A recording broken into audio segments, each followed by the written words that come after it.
Hello bachcho, let's see this question. This question says why it is more difficult to turn the steering wheel of a stationary car than a moving car.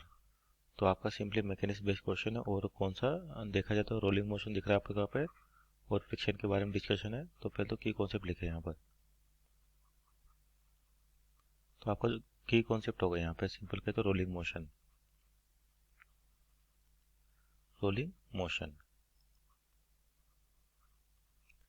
तो देखिए आपको दे रखा है कि जो आपके पास steering wheel है किसके लिए, तो स्टेशनरी कार दे रखी है और एक मूविंग कार दे रखी है। तो मूविंग कार की बात करते हैं पहले। तो जो मूविंग कार का व्हील है इस प्रकार से मान लीजिए कार आपके पास मूव कर रही है तो होता क्या है मूविंग के टाइम आपके पास यहाँ पे ट्रांसलेटरी मोशन भी होता है प्लस रोटेशनल मोशन भी होता है।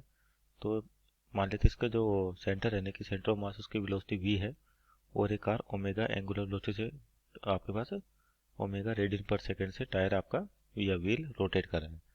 तो देखिए यहाँ पर अगर बात करते हैं इस वाले सरफेस के लिए तो जो कॉन्टेक्ट पॉइंट है यहाँ पर जो ग्राउंड के साथ कॉन्टेक्ट में व्हील का, तो इसके बाद देखिए कौन कौन सी वेलोसिटी होगी कि यहाँ पर देखें जो कॉन्टेक्ट पॉइंट है। तो अगर मान लीजिए सेंटर ऑफ मास की वेलोसिटी आपके पास v है तो इसके हर पार्टिकल की किसी पॉइंट पे देखिए एक वेलोसिटी होगी आपके पास और सेंटर ऑफ मास के बराबर v के बराबर। तो इस वाले पॉइंट के देखें तो यहाँ पर एक वेलोसिटी इसके पास v होगी और दूसरा जो एंगुलर वेलोसिटी ओमेगा से घूम रहा है तो इसकी वजह से एक टेंजेंशियल वेलोसिटी भी जनरेट होगी। इस पॉइंट पे किधर जनरेट होगी, इस डायरेक्शन में जनरेट होगी जिसकी वैल्यू होती है आपके पास आर ओमेगा, ये टेंजेंशियल वेलोसिटी होगी। तो अब अगर इस वाले पॉइंट को अगर व्हील पे देख रहे हैं तो यानी कि ये आपके पास वेलोसिटी होगी और इसी पॉइंट को ग्राउंड के साथ देखें अपन, क्योंकि ये जो पॉइंट है कॉन्टेक्ट में किसके साथ, ग्राउंड के साथ और व्हील के साथ। तो ग्राउंड के रिस्पेक्ट में ये पॉइंट तो क्या है, रेस्ट पर है आपके पास। किस पर है, रेस्ट पर। तो इसका मतलब अगर ये वाला पॉइंट यहाँ पर रेस्ट पर है और यही पॉइंट यहाँ देखें तो इसके पास दो वेलोसिटी दिख रही है, वी दिख रहा है और आर ओमेगा दिख रहा है। तो क्या होता है अगर दो प्योर रोलिंग है यानी कि दोनों के बीच में कोई भी स्लाइडिंग मोशन नहीं हो रहा तो यहाँ पर जो इस वाले पॉइंट की जो वेलोसिटी है उसका मैग्नीट्यूड v का मैग्नीट्यूड किसके बराबर होना चाहिए, आर ओमेगा के बराबर होना चाहिए। किसके बराबर होना चाहिए, आर ओमेगा। तो यहाँ पर जो नेट वेलोसिटी निकाले अपन यहाँ पर वी नेट लिखे तो वी नेट की वैल्यू क्या हो जाएगी, वी माइनस आर ओमेगा और दोनों बराबर है तो जीरो। इसका मतलब ये आपका पॉइंट इसके साथ कोई भी स्लिपिंग नहीं कर रहा तो यानी कि ये भी किस पर हो गया, रेस्ट पर हो गया। अगर आपके पास रेस्ट पर है तो यहाँ पर जो फ्रिक्शन लगेगा वो कौन सा लगेगा, स्टैटिक फ्रिक्शन लगेगा, स्टैटिक फ्रिक्शन।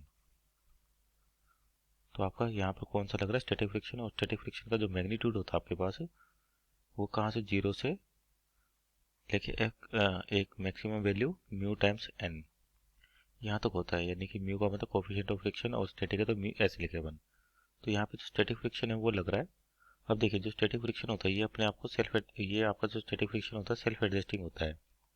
सेल्फ एडजस्टिंग यानी कि जितनी रिक्वायरमेंट है उसके लिए अपने आप को एडजस्ट कर सकता है, डायरेक्शन भी चेंज कर सकता है, पर लिमिटिंग वैल्यू होती है इसकी म्यू एस एन, यानी कि इससे ज़्यादा आपका स्टैटिक फ्रिक्शन नहीं लग सकता।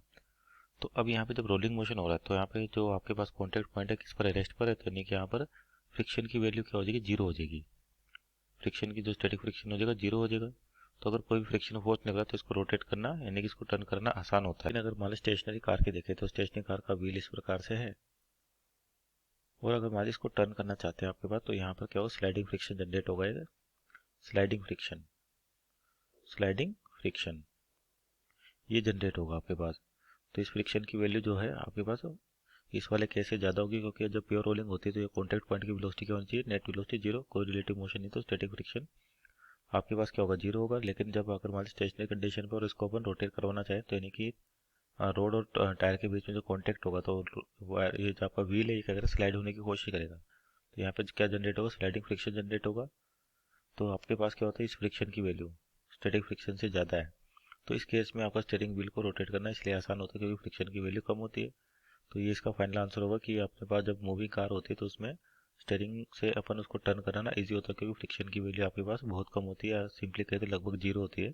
इसी वजह से आपके पास ये जो कंडीशन दे रखी है। So this is our final answer, hope you understood, best of luck.